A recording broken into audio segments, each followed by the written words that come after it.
multiple stacking core trauma. Ini adalah struktur trauma yang paling rumit dari semua yang paling rumit. Karena dia stacking core-nya dan core-nya ada sangat-sangat banyak sekali bertumpuk menjadi satu dan bercabang-cabang. Sehingga prosesnya begitu panjang untuk diselesaikan. Minimal 120 menit untuk menyelesaikannya. Biasanya terjadi dari proses romantisasi yang menahun, ya. Seringkali bertahan dengan kepentingan. Kepentingannya seperti apa? Misalkan kecanduan. Maka seseorang punya kepentingan untuk mempertahankan kecanduannya. Karena bikin happy misalnya ya, karena melakukan itu. Atau yang berikutnya ketidaksadaran, seperti kasus contohnya NPD. Ya, NPD tidak sadar dia punya problem ini. Dan juga ada yang disebut dengan keputusasaan, misalkan ya udah coba berulang-ulang kali tapi tidak berhasil juga. Sehingga akhirnya menyebabkan stacking core traumanya. Jadi kayak ada banyak tema dalam sekaligus yang kita harus tanganin ketika ada trauma-trauma terjadi dalam hidup kita. Ya banyak, dan trauma-trauma inilah yang berkumpul menjadi satu dengan sebuah keyakinan atau pemahaman yang mengunci dia secara kuat dan kokoh. Ya, seperti ada kepentingan tertentu, misalkan secondary gain atau semacamnya, maka traumanya ini seperti terkunci bersama-sama menjadi satu kesatuan. Nah, inilah yang namanya multiple stacking core trauma. Dan biasa terjadi dalam case-case seperti addiction. Adiksi karena kebutuhan untuk mempertahankan, ya karena adiksi itu sesuatu yang menyenangkan biasanya. Kalau depresi biasanya juga orang seringkali masuk romantisasi dan terus masuk dalam kondisi keadaan sedihnya yang terus menerus dan sulit untuk diselesaikan juga, sehingga akhirnya terbentuklah multiple stacking core. Begitu juga extreme survival, misalkan kepanikan, panic attack, ya biasanya udah numpuk jadi satu dari segala macam ketakutan-ketakutan yang berkumpul akhirnya menciptakan ini. Ya kondisinya extreme survival atau seperti panic attack salah satunya. Pingin mati terus, ya ketika masuk dalam keadaan depresif, selalu mikirkan hal seperti ini, muncul terus berulang-ulang. Nah itu juga biasanya kalau ditelusurin, multiple core stacking. Atau misalkan sia-sia buang waktu nggak sembuh, udah keluar uang, banyak segala cara sudah dicoba, tapi masih juga gagal. Ini seringkali juga menimbulkan stacking core trauma, karena gagal lagi, ngabisin uang, bikin susah keluarga, banyak sekali waktu yang terbuang, dan kayaknya tidak punya pengharapan. Akhirnya jadilah stacking core trauma. Nah, juga case-case lainnya seperti bipolar, NPD, spiritual ego, humble breaking, dan lain-lainnya.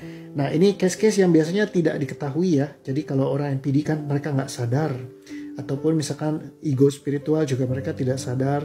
Termasuk juga humble breaking, ini juga patternnya biasanya unconscious. Sehingga akhirnya tanpa disadarin, ini kebentuk menjadi sebuah kekuatan di dalam dirinya yang sulit untuk dipecahkan kayak gitu ya. Karena udah prosesnya biasanya panjang dan banyak core traumanya. Lalu misalkan loneliness ya, ini biasanya terdiri dari single core, tapi juga seringkali muncul ternyata stacking core yang bentuknya multiple juga kalau ditelusurin. Ya, lalu kelainan seksual, ini juga seringkali biasanya bercabang-cabang core traumanya.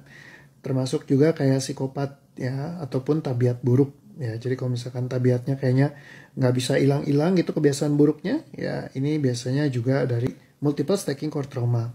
Termasuk case-case yang lainnya, ya ini juga. Ya, jadi ini biasa membutuhkan lebih dari 120 menit, bahkan mungkin butuh sekitar 5-6 jam minimal untuk membantu menguraikan, supaya bisa kembali ke posisi netral. Dan case-case ekstrim lainnya yang mungkin muncul di DSM-5.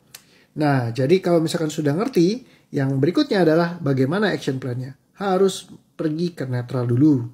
Kenapa? Karena netral adalah jalan untuk menuju perubahan yang permanen. Yang pertama, fasenya harus merasakan yang namanya dramatic shifting, yaitu beban emosi terbuang keluar dari sistem saraf kita. Setelahnya, lakukan dramatic shifting berulang di banyak tema sampai semua titiknya selesai. Anda akan masuk ke fase liberation, ya, atau yang saya sebut dengan stage of liberation. Ketika sudah mencapai stage of liberation, maka akan ada ujian, yaitu 2 ujiannya, exposure dan waktu. Barulah bisa menuju ke permanen. Jadi jangan ngomongin soal permanen dulu, sembuh permanen, selesai permanen. Kalau liberate saja tidak bisa diakses. Biasanya akan masuk dalam fase cognitive numbing, atau biasanya mengabaikan emosi atau belajar hidup bersama dengan emosi, berdamai dengan emosi, dan tidak akan pernah liberate. Jadi kalau mau hilang permanen, harus masuk stage of liberation, harus netral dulu.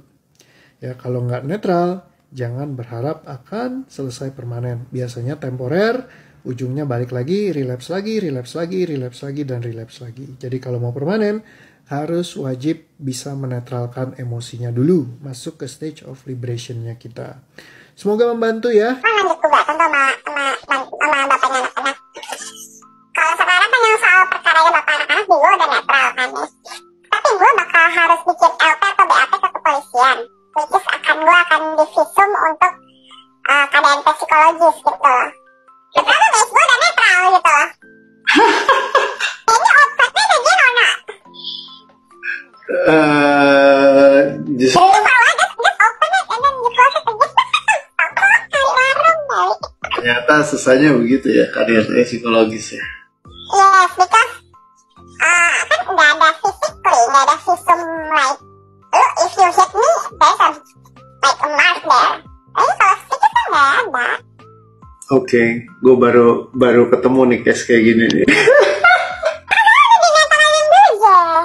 Kalau nggak dinetralin, gue mungkin akan tetap selalu labil dengan bapaknya anak-anak. Apakah gue ngerasa bersalah nggak kalau if I just my own happen atau gimana? Ya kak. Iya. Terus kita nggak ada recording waktu lu lagi di press gitu ya.